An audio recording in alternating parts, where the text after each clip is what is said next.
There's obviously a lot of new initiatives every year, a lot of publications. We produce our magazine, African BirdLife, a scientific journal, Ostrich, and much more.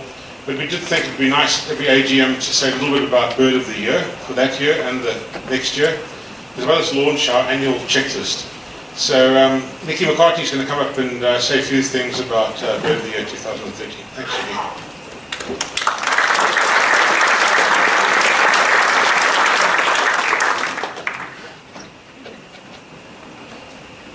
Okay, I think most of you know our Bird of the Year for 2013 is the white-winged flufftail.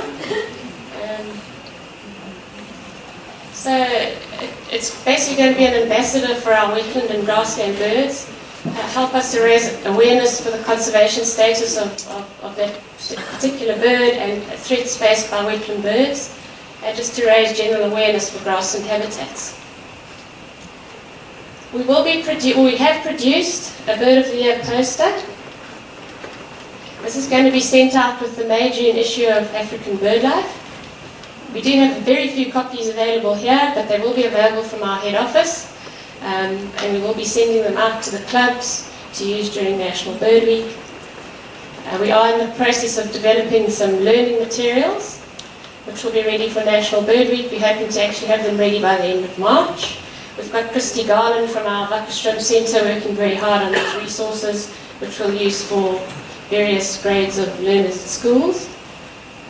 We have produced a pin badge, and all of you must please take one when you leave. There'll be staff handing out pin badges, one for each and every one of you. And the white-winged flufftail would be the theme of our Sasol Bird Fair, so it'll be themed around wetland and grassland birds, and that'll be the 25th and 26th of May in Johannesburg. And then we thought, while we're at Flock at Sea, we'd like to launch our 2014 Bird of the Year. Being at sea, it's a seabird, just an albatross. And that basically will be an ambassador. Sorry, that's the last point for seabirds, but I'm a bit of a landlocked person. I know nothing about seabirds, so I hope I'm going to say this right. But I think you all know how threatened seabirds are and the variety of threats they face. It's just this particular bird is threatened by commercial longline fisheries and invasive alien species where they breed.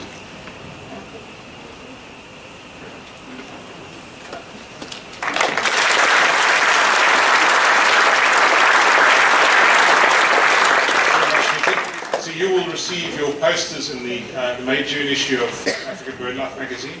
All our members and subscribers will receive it. It will also be available in the copies of the magazine that will be available for sale in retail outlets. I'd like to encourage you to take the pin badges, but even more important than that, I'd like to encourage you to wear them. Now, I wear mine most of the time. I don't have it on today. But what I'd like to do is wear it. I've got the BirdLife International badge. I'd like to encourage you to wear it, but importantly, become ambassadors for that bird that year. So when you're standing in the lift, don't face the doors, most of us like to do. Turn around and face the people in the lift. And point to your badge. And tell them about the Bird of the Year. Tell them about white-winged flufftails, and next year tell them about fish and albatrosses. Very, very important. White-winged flufftail is a critically endangered species regionally. It could be uplisted to critically endangered globally. The Tristan albatross is currently our only globally critically endangered bird. So a very important bird for us to conserve. Okay, the next point is the bird checklist. For the last 4 years we produced a checklist. This is the 4th year. And Dr. Hanneleen Smit-Robinson, the manager of our conservation division, is going to say a few words. Thanks, Hanneleen.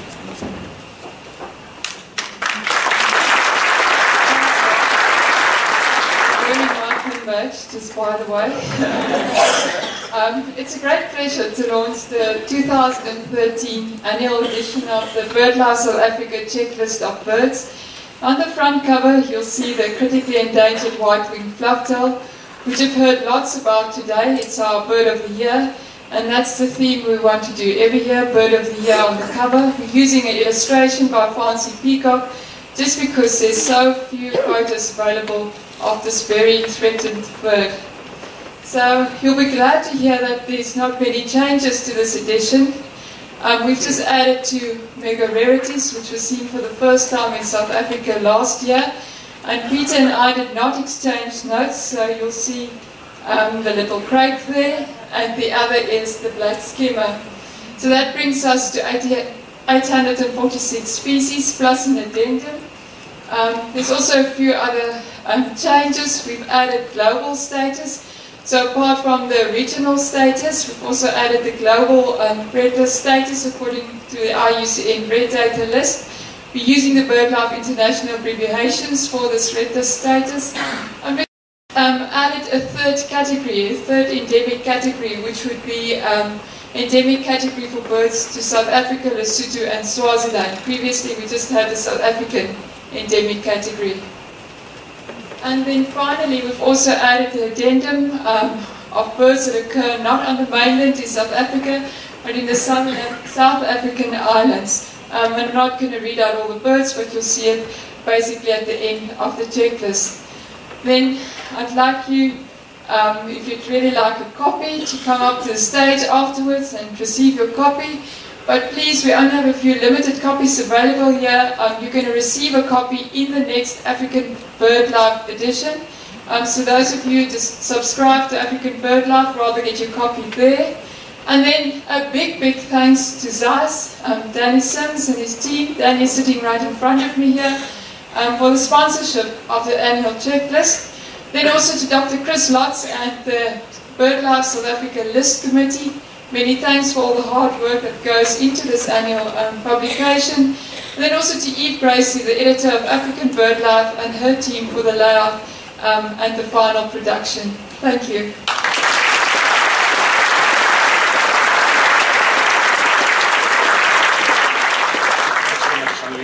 What's nice is that people are looking more forward to receiving their annual checklist. They use it to list their species for the year. They use it to find the latest names of birds, to get the total number of birds in our country. Very important. I'm very patriotic South African. It really bothered me when I started at BirdLife South Africa. We had a Southern African list, but we didn't have a South African list. We now have a South African list. And I'd also like to just thank Daniel Sims for all he's done to assist us. It's not only the checklist, there's many other things that Danny does for us. Thanks so much.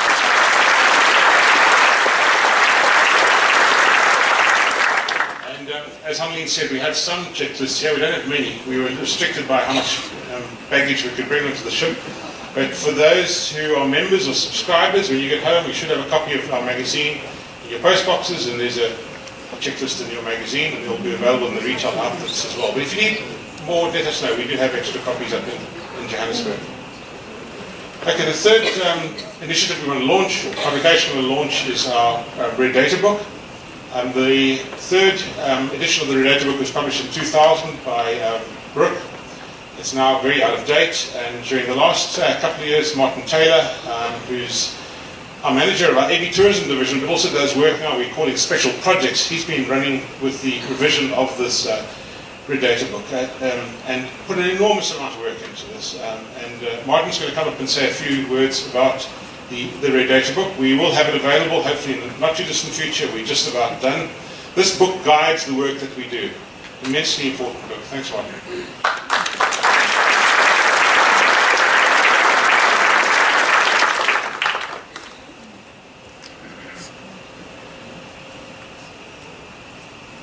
Good afternoon, everybody. As Mark mentioned, BirdLife South Africa, in partnership with the South African National Biodiversity Institute, Endangered Wildlife Trust, the Percy Fitzpatrick Institute of African Ornithology, as well as the Animal Demography Unit, have been involved in a project revising the 2000 Red Data book by Barnes. The last revisions before Barnes was in 1984 by Brooke, and then the initial publication by Siegfried in 1976. There are a couple of differences between the 2000 publication, brought about mainly by a change in the criteria by the IUCN. We've tried as much as possible to align our work with that of BirdLife International, who is the official Red List authority for birds. The purpose of the Red Data book is to measure the extinction risks faced by our region species, and once we are able to categorize them properly, we're able to put together conservation plans and hopefully implement them and to make a change. So to give you the preliminary results, there's still species accounts that are being reviewed by various species experts, so these should be treated as preliminary. We've assessed 854 bird species from the region. When I talk about the region, it refers to South Africa, Lesotho and Swaziland, and includes the Prince Edward Islands. Of these, 58 species were uplisted. So that means that they have gone from a less threatened status to a higher threat status, and 24 species were downlisted. Unfortunately, the fact that 24 species was downlisted was mainly due to the change in the IUCN criteria. Currently, we are standing at 131 regionally threatened species, which is slightly up from the 124 in Barnes's publication in 2000. Thought I would just give you a quick breakdown of the number of species now regionally endangered. 5% are critically endangered. A large proportion, 26%, are now endangered and vulnerable, and near threatened, 35 and 34% respectively. We have 3 data deficient species, with the remainder being least concerned. Just a quick look at some trends. The large terrestrial birds, busters, quahorns, franklins, and spurfowls. Fortunately, none of this group is critically endangered. However, we have seen a few more endangered species now being listed as opposed to the 2000 assessment. Talking about seabirds, in the left-hand side, of the lower left-hand side, you see we now have a critically endangered seabird, the Tristan albatross, and then a few more endangered species than we had in 2000. Of even more concern is possibly the raptors. We have 2 more critically endangered raptors, as well as a significantly higher proportion of endangered birds. So our birds are in trouble. We need to get this assessment correct and published, which the publication will be imminent, and then hopefully start to put together plans, conservation plans, and implement them. I'd just like to thank the steering committee, as well as all the species assessors and experts who have assisted with this process.